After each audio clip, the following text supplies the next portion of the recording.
Hi ಕನ್ನಡದ ಜನತೆ, ಊಟದ ಮನೆಗೆ ಸ್ವಾಗತ. ಇವತ್ತು ಹೋಟೆಲಲ್ಲಿ ನಾವು ಮಸಾಲೆ ದೋಸೆ ತಿನ್ನಕ್ಕೆ ಹೋದಾಗ ಮಸಾಲೆ ದೋಸೆನ ಎಷ್ಟು ಇಷ್ಟಪಟ್ಟು ತಿಂತೀವೋ ಅಷ್ಟೇ ಇಷ್ಟಪಟ್ಟು ಹೋಟೆಲಲ್ಲಿ ಮಾಡೋಂಥ ಚಟ್ನಿನೂ ನಾವು ಇಷ್ಟಪಟ್ಟು ತಿಂತೀವಿ. ಆ ಹೋಟೆಲ್ ಸ್ಟೈಲ್ ಚಟ್ನಿನ ಮನೆಯಲ್ಲೇ ಯಾವ ಥರ ಸುಲಭವಾಗಿ ಮಾಡಿಕೊಂಡು ಸವಿಬಹುದು ಅನ್ನೋದನ್ನ ಇವಾಗ ನಾನು ನಿಮಗೆ ತೋರಿಸ್ಕೊಡ್ತೀನಿ. ಮೊದಲು ನಾನು ಒಂದು ಬಾಣಲಿಲಿ ಈ ಕಡಲೆ ಬೀಜನ ಫ್ರೈ ಮಾಡ್ಕೋತೀನಿ.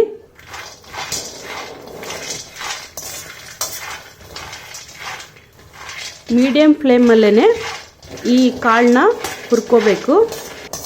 ಸ್ವಲ್ಪ ಶೇಂಗಾ ಕಾಳು ಬಿಸಿ ಆದಮೇಲೆ ಈ ಶೇಂಗಾ ಕಾಳಿಗೆ ನಾನು ಹಸಿಮೆಣ್ಸಿನ್ಕಾಯಿನೂ ಹಾಕ್ಕೊಂಡು ಫ್ರೈ ಮಾಡ್ಕೋತೀನಿ.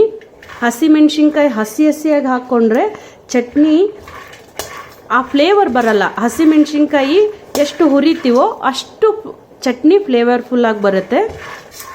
ಇವಾಗ ಶೇಂಗಾ ಫ್ರೈ ಆಗಿದೆ, ನಾನು ಫ್ಲೇಮ್ನ ಬಂದ್ ಮಾಡ್ಕೋತೀನಿ. ಮೆಣಸಿನ್ಕಾಯಿ ನೋಡಿ ಯಾವ ಥರ ಫ್ರೈ ಆಗಿದೆ ಅಂತ. ನಿಮ್ಗೇನಾದರೂ ಈ ಶೇಂಗಾ ಕಾಳು ಜೊತೆನೆ ಮೆಣಸಿನ್ಕಾಯಿ ಹುರ್ಕೊಳ್ಳೋಕೆ ಇಷ್ಟ ಇಲ್ಲ ಅಂದರೆ ನೀವು ಸಪ್ರೇಟಾಗಿ ಏನಾದರೂ ಫ್ರೈ ಮಾಡ್ಕೋಬೋದು. ನಾನಿವಾಗ ಇದನ್ನು ಮೆಣಸಿನ್ಕಾಯಿನ ಸಪ್ರೇಟ್ ಮಾಡಿ ಈ ಕಾಳ್ದು ಸಿಪ್ಪೆನ ಬೇರೆ ಮಾಡ್ಕೊಂಡು ಬರ್ತೀನಿ. ಇವಾಗ ಶೇಂಗಾ ಮೇಲಿರೋ ಸಿಪ್ಪೆನೆಲ್ಲ ನಾನು ತಕ್ಕೊಂಡು ಬಂದಿದ್ದೀನಿ. ಕೆಲವು ಜನ ಈ ಶೇಂಗಾ ಮೇಲಿರೋ ಸಿಪ್ಪೆ ತೆಗಿಲಾರ್ದೇ ಚಟ್ನಿ ಮಾಡ್ಕೋತಾರೆ. ಅವ್ರಿಗೆ ಇಷ್ಟ ಇದ್ದರೆ ಅದೇ ಥರನೇ ಮಾಡ್ಕೊಳ್ಳಿ. ಇವಾಗ ತಕ್ಕೊಂಡಿರೋಂಥ ಶೇಂಗಾ ಕಾಳನ್ನ ಸೇರಿಸ್ಕೊಂಡಿದ್ದೀನಿ. ಇದಕ್ಕೆ ಒಣ ಕೊಬ್ಬರಿ ಇಷ್ಟ ಆಗ್ಲಾರ್ದವರು ಹಸಿ ಕೊಬ್ಬರಿನೂ ಸೇರಿಸ್ಕೋಬೋದು. ಮತ್ತು ಫ್ರೈ ಮಾಡ್ಕೊಂಡಿರೋಂಥ ಹಸಿಮೆಣಸಿನ್ಕಾಯಿ, ಸ್ವಲ್ಪ ಹುಣಸೆ ಹಣ್ಣು, ಇದಕ್ಕೆ ನಾನು 3 ಬೆಳ್ಳುಳ್ಳಿ ಹೆಸಳು, ಒಂದು ಅರ್ಧ ಇಂಚ್ ಶುಂಠಿ ಹಾಕ್ಕೊಂಡಿದ್ದೀನಿ. ಮತ್ತು ಇದಕ್ಕೆ ಒಂದು ಸ್ವಲ್ಪ ಕರಿಬೇವು, ಒಂದು ಸ್ವಲ್ಪ ಕೊತ್ತಂಬರಿನೂ ಸೇರಿಸ್ಕೊಂಡಿದ್ದೀನಿ. ರುಚಿಗೆ ತಕ್ಕಷ್ಟು ಉಪ್ಪನ್ನ ಸೇರಿಸ್ಕೊತಿದ್ದೀನಿ. ಇದಕ್ಕೆ ನಾನು ಸ್ವಲ್ಪ ಬೆಲ್ಲನೂ ಸೇರಿಸ್ಕೊತಿದ್ದೀನಿ. ಇವಾಗ ಇದನ್ನು ನುಣ್ಣಗೆ ರುಬ್ಕೊಂಬರೋಣ. ಚಟ್ನಿನ ಒಂದು ಬೌಲ್ಗೆ ಸೇರಿಸ್ಕೊಂಡಿದ್ದೀನಿ. ಇವಾಗ ಜಾರಲ್ಲಿ ಏನು ಚಟ್ನಿ ಉಳಿದಿರುತ್ತಲ್ವ ಅದಕ್ಕೇನೆ ನಾನು ನೀರನ್ನ ಹಾಕ್ಕೊಂಡು ಚಟ್ನಿ ಯಾವ ಕನ್ಸಿಸ್ಟೆನ್ಸಿ ಬೇಕೋ ಆ ಕನ್ಸಿಸ್ಟೆನ್ಸಿಗೆ ನಾವು ನೀರನ್ನ ಸೇರಿಸ್ಕೊಂಡು ಮಿಕ್ಸ್ ಮಾಡ್ಕೊಳ್ಳಿ. ನಿಮಗೆ ಗಟ್ಟಿ ಚಟ್ನಿನೇ ಇಷ್ಟ ಅಂದರೆ ಗಟ್ಟಿ ಚಟ್ನಿನೇ ಮಾಡ್ಕೊಳ್ಳಿ.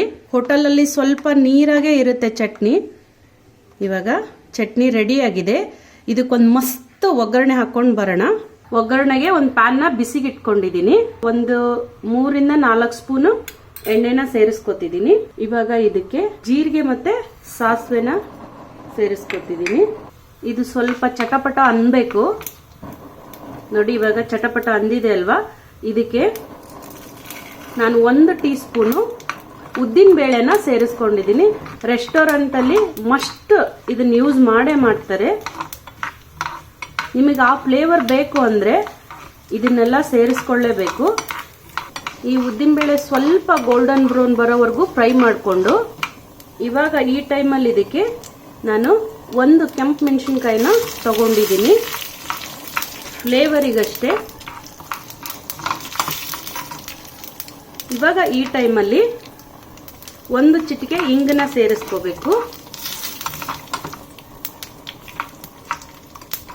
ಇವಾಗ ನಾನು ಫ್ಲೇಮ್ನ ಬಂದ್ ಮಾಡಿಕೊಂಡು ಒಂದು 5 ರಿಂದ 6 ಕರಿಬೇವಿನ ಹೆಸಳನ್ನ ಸೇರಿಸ್ಕೊತಿದ್ದೀನಿ. ಇವಾಗ ಈ ಮಸ್ತಾಗಿರೋ ಒಗ್ಗರಣೆನ ನಾನು ಚಟ್ನಿಗೆ ಸೇರಿಸ್ಕೊತಿದ್ದೀನಿ.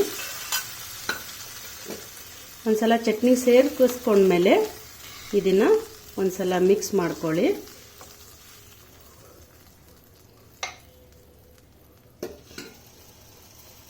ನೋಡಿ ಚಟ್ನಿ ಯಾವ ಥರ ಬಂದಿದೆ ಅಂತ.